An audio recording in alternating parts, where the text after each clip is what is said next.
नमस्कार, आप सभी शिक्षक बंधुओं का मेरे YouTube चैनल पर स्वागत है। जोहार। आज 2 दिसंबर का दिन है और आप सभी लोग को अनेकों माध्यमों से ये पता चला होगा कि आज की जो सुनवाई हुई है सुप्रीम कोर्ट में, उनमें किन किन बिंदुओं को बताया गया है और क्या क्या जो है डिसीजन निकल करके आया है। उन्हीं बातों को हम यहाँ पर प्रकाश डालने वाले हैं और आगे आप क्या करें जिससे कुछ आपके लिए बेहतर हो, उसको देखने वाले हैं। एक्चुअली आज का जो बहस हुआ है उसमें सरकार की तरफ से कपिल सिब्बल साहब जो थे, इन्होंने बहुत ही अच्छी तरीके से कोर्ट को कन्विंस कर दिया कि 40,000 का जो फिगर है, इतनी बड़ी संख्या में अभ्यर्थियों का सिलेक्शन नहीं कर सकती है सरकार। और इस बात से कोर्ट भी प्रभावित हुई और जज साहब ने कहा कि नहीं भाई, आपको 40,000 पे नहीं करना है, आप जो है जो भर्ती है यानी जो एडवर्टाइज्ड संख्या है, आपको उसी पर जो है इस भर्ती को कंप्लीट करना है। अब जो एडवर्टाइज्ड नंबर है वो आपका नंबर था 17,600 के आसपास, ऐसा। और इस 17,600 को जो है 2 पार्ट में डिवाइड किया गया है, ऐसा 75% में और ये आप है 25% में। इन 2 भागों में डिवाइड किया गया है।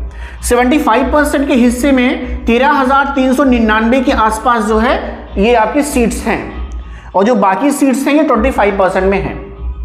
और इस 13,399 में जो है यहाँ पर जनरल कैटेगरी की सीट जो है ये ना के बराबर है, ये ना के बराबर ही है, ना कहें या ना के बराबर ही कहें तो ऐसा है। ये कुछ सीटें हो सकती हैं कि एससी में या एसटी में खाली हो, इसमें हो सकता है, लेकिन जर्नल में कोई भी सीट हमको नहीं लग रही है कि यहां पे खाली होने की संभावना है।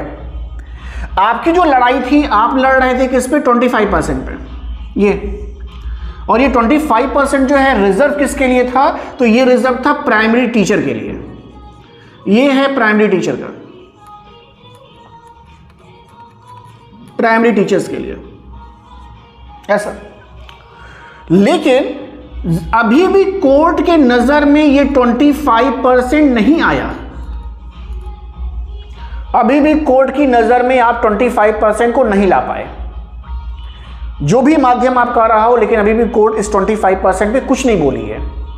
अगर कोर्ट 25% के बारे में कुछ भी नहीं बोल रही है तो इसका मतलब यह है कि अब जो सरकार करेगी वो केवल 13,399 पर ही करेगी। सरकार अपनी मर्जी से 25% को देने वाली नहीं है। अगर अपनी मर्जी से दे दी होती तो अब तक आप लोग जॉब में होते। तो इस 25% का जिक्र होना बहुत जरूरी है और इसके लिए आपके पास अभी भी एक डेट है, और वो डेट क्या है भाई? वो डेट है आपके पास 9 दिसंबर का। भगवान से शुक्र मनाइए, नहीं तो आज ये क्लोज हो गया होता। आपको एक डेट और मिल गई है 9 दिसंबर का। 9 दिसंबर को अगर आप इस 25 को इसमें इंक्लूड कराने में कामयाब नहीं हो पाए तो फिर जो नॉन ज्वाइन टीचर्स हैं, जो भी नॉन ज्वाइन टीचर हैं, उनके लिए कुछ नहीं है, उनके लिए कुछ भी नहीं बचेगा। फिर कुछ नहीं बचने वाला है। अगर 9 दिसंबर को ये 25% का जिक्र नहीं हुआ कि यानी 13,399 के साथ साथ 25% की बची हुई सीटों पर भी मेरिट बनेगी, अगर ये बात नहीं हुआ तो ये जो नॉन ज्वाइन के हाथ में कुछ भी नहीं आने वाला है। आपकी पूरी मेहनत जो है वो खराब होने वाली है। आपका इतने दिनों से जो संघर्ष था, इतने दिनों से जो आप लड़ाई लड़ रहे थे, वो सब कुछ खत्म हो जाएगा। 1 हफ्ते का समय आपको अभी भी मिला है। मैं बार बार आपको संगठित होने का इसीलिए नसीहत दे रहा था कि आप संगठित होकर के इस लड़ाई को लड़ें। आप अलग अलग जिले में बटे हैं, आप अलग अलग सब्जेक्ट में बटे हुए हैं, आप हर एक तरह से जो है बटे हुए हैं। आप में एक संगठन की बहुत ज्यादा आवश्यकता है। पीएस केवल पीएस है, पिटिशनर केवल पिटिशनर्स हैं, ज्वाइन टीचर केवल ज्वाइन टीचर है, वो सब्जेक्ट में नहीं बटा हुआ है। आप सब्जेक्ट में बटे हुए हैं। 17 सब्जेक्ट है तो 17 अलग अलग उसमें भाग में बटे हैं। 1 हफ्ते का और समय है, संगठित होकर के लड़ाई लड़िए। संगठित होकर के किसी भी तरीके से पूरी वैकेंसी कही जा रही है, इस पूरी वैकेंसी में इसको इंक्लूड करा लीजिए, बहुत ज़रूरी है, चाहे वो किसी भी तरीके से हो, इसका जिक्र इसमें आना चाहिए। अदरवाइज आपके हाथ कुछ भी नहीं लगने वाला है। जिनकी एज है वो तैयारी करेंगे और जो ओवर एज हो जाएंगे वो कोई दूसरा विकल्प वो ढूंढना शुरू कर देंगे, क्योंकि आपको यहां से कुछ टर्म नहीं मिलेगा। इस बार बिना कहे कंट्रीब्यूशन करिए। मैं किसी उसमें नहीं हूं भाई, ऐसा नहीं कि मुझको कुछ पैसा मिलेगा, लेकिन बिना उससे कंट्रीब्यूट करिए। मान के चलिए कि टीजीटी का फॉर्म निकला है, 1000 या 500 इसका फीस है, ऐसे करके सभी लोग एक्टिव हो जाइए। जो लोग एक्टिव थे, जो लोग एक्टिव पहले रहा करते थे वो फिर से एक्टिव हों। 1 हफ्ते का समय मिला है, इस 1 हफ्ते में एड़ी से चोटी का दम लगा दीजिए भाई। ऐसे वकील को रखिए जिनकी उस कोर्ट में चलती हो, कोर्ट साहब जो है कन्विंस हो रहे हैं, बातों को रखिए अपनी। और अगर आप बात रखने में सफल होगे कि साहब देखिए पूरी भर्ती का मतलब इनको भी इंक्लूड कर लिया जाए, और इससे तब बैलेंस भी बन जाएगा, और साथ में जो मेरिटोरियस बच्चा बाहर है वो भी अंदर आ जाएगा। इन बातों को रख करके आप कन्विंस कर ले जाएंगे, अपनी बातों को मनवा ले जाएंगे, अपनी बातों को उन तक पहुंचा ले जाएंगे, तो आपका यहां पे कुछ हो पाएगा। अदरवाइज नॉन ज्वाइन के हाथ में कुछ पहले भी नहीं था और अभी भी कुछ नहीं रहेगा।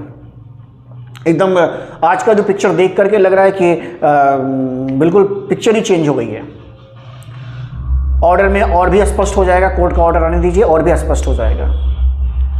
सरकार जो अभी आपको एक और सूचना मिली होगी कि जो डीवी का कार्यक्रम हो रहा था उसे रोक दिया गया है। क्यों डीवी का कार्यक्रम होगा भाई? सरकार को आवश्यकता ही क्या है? सरकार को कोई आवश्यकता नहीं है भाई। क्यों नहीं आवश्यकता है कि अगर 25% में अगर देखा जाए तो इसका डीवी हो ही गया था 6 सब्जेक्ट का, इतनी सीट इनकी फुली हो चुकी है, अब डीवी क्यों कराएंगे ये? तो एक तरह से वो हाथी का दांत था कि भाई यहां कार्यक्रम चल रहा था। ऐसा पूरा जोर लगा दीजिए, पूरा दमखम लगा दीजिए। आप जो पॉसिबिलिटी बन सकती है, जिस किसी भी वकील को आप रख सकते हैं, जिसे भी आप हायर कर सकते हैं उसे हायर करिए, लेकिन अपनी बातों को प्रभावी ढंग से जितने भी ऑर्डर आपके पक्ष में आए हैं सबको टैग करिए। आप अपने वकील के माध्यम से पूछिए कि क्या उनके चैम्बर में, साहब के चैम्बर में मुलाकात हो सकती है, क्या ऐसी संभावना हो सकती है? क्योंकि आप अपनी बात को कहीं इस तरीके से रखिए आप, क्योंकि ये बात अभी भी कोर्ट की नॉलेज में नहीं आ रही है कि इसका आपके फेवर में 25% का ऑर्डर है। ये बातों को जबरदस्त तरीके से रखिए, तभी आपको यहां कुछ मिलने वाला है। अदरवाइज बिल्कुल आप खाली हाथ हो जाएंगे, कुछ नहीं मिलने वाला है। संगठन को मजबूत बनाइए। संगठन को मजबूत बनाने के लिए पैसे की आवश्यकता होती है। इस बार मैं फिर से आपसे अपील कर रहा हूं, सभी लोगों से कह रहा हूं कि बिल्कुल एक दूसरे के कांटेक्ट में रहिए, बिना कहे इस बार दे दीजिए, जो भी जहां से भी, और सब मिल जाइए इस बार। भाई हर एक ग्रुप में, हर एक चीज में एक ना एक तो होगा ना, लीडर होगा, तो सारे लीडर मिलकर के एक बार ही ना करो भाई, एक वकील को करो जो सारी बातों को करा ले जाए एक मिनिमम में। आप पूरी प्रॉब्लम बताइए कि सर ऐसा हुआ, ये हुआ, ऑर्डर कॉपी लेकर के वकील से मिलिए और बताइए कि सर ऐसा चाह रहे हैं, तभी आपके हाथ में कुछ आने वाला है। अदरवाइज आज का जो हियरिंग था, जो कोर्ट का रवैया था, वो नॉन ज्वाइनिंग को लेके डिसअपॉइंटेड था, उसके लिए कुछ नहीं मिलने वाला है। तो बाकी बातें आप जान ही रहे हैं, बाकी बातों को डिस्कशन करने से कोई फ़ायदा नहीं है। तो नॉन ज्वाइनिंग पर ही फोकस कर रहा था मैं आज, कि नॉन ज्वाइन टीचर्स जो हैं उनके लिए बहुत अहम अब है। ये 7 दिन का जो समय है इसे बिल्कुल मत गवाइए, बिल्कुल घर में मत बैठो भाई, छुट्टी ले लो भाई 4 दिन की। घर में शादी ब्याह पड़ता, छुट्टी नहीं लेते आप? हैं लेते हैं ना, बिल्कुल ऐसा करिए। अदरवाइज फिर से तैयारी करने के लिए स्टार्ट हो जाइए भाई, फिर पता नहीं चांस आएगा नहीं आएगा वो आप जानेंगे। इसमें एकदम एक्टिव हो जाइए, एकदम लग जाइए। अगर ये चांस आपने खोया 9 दिसंबर का, तो फिर चांस आपके हाथ से निकल जाएगा, बिल्कुल निकल जाएगा।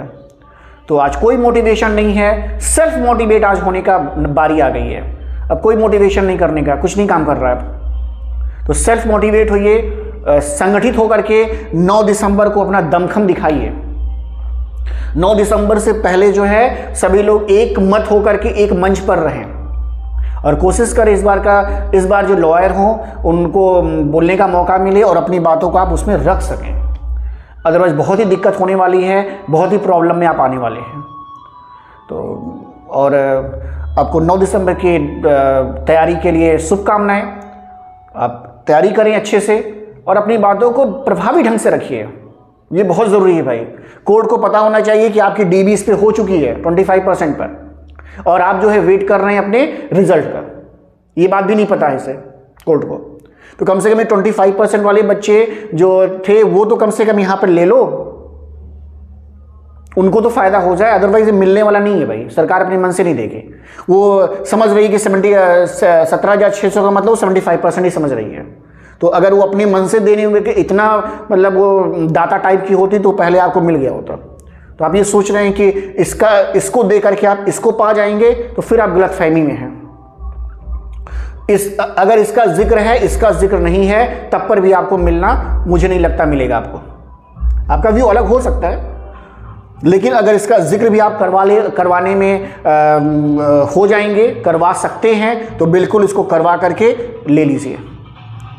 यही सारी बातें आपसे साझा करनी थी, नॉन ज्वाइन को ही लेकर के बातें करनी थी। तो ये सारी बातें मैं आपसे साझा कर रहा हूँ और मुझे पूरा उम्मीद है कि आप जो है संगठित होकर के 9 दिसंबर को पूरी तैयारी से आप फाइट करेंगे। तो आई होप कि आपके लिए बेहतर हो 9 दिसंबर। इसी के साथ ही मैं आपसे अलविदा कहता हूँ। धन्यवाद। जौहर।